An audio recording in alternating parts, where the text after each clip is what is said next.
Equal opportunity or equal outcomes. You have to pick one or the other. You can't have both. That's it. And I don't mean people saying, well, what are the impacts? No, it's really simple to say. If you want to provide equal opportunity to people in this country, you cannot try to ensure equal outcomes. If you ensure equal outcomes, people can't have equal opportunity. And we see this happening, for example, I want to make sure I have this right, in the science fields. Studies have actually shown the more freedom of choice that women, of course, have, rightfully so, the less they actually go into some of these fields. And so now what do? They create quotas. They say, we need 50% of our class to be women. Well, let me ask you, what does that do? What does that do for equal opportunity? What if a guy got a higher score? What if a guy is more qualified for that spot? What if it's a guy who wants to go into nursing, but more women go into nursing and they're better? Women tend to be better teachers. Do we need to meet a quota for men to go in there? The point is, if you try to ensure equal outcomes, someone is losing that spot who deserves to be there in the first place, and you've robbed them of equal opportunity.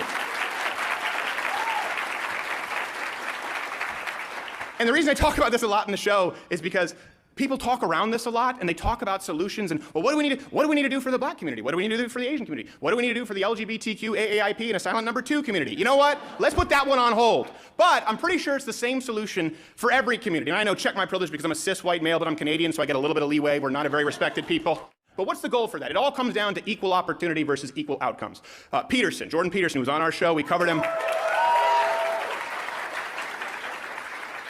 We covered him a long time ago, and I remember we had Lacey Green on recently. He said, I don't think that Bill C-16 has anything to do with language laws in there. He even said, Jordan Peterson, if you watch him when he spoke, he said, you know, I would have no problem using the pronoun.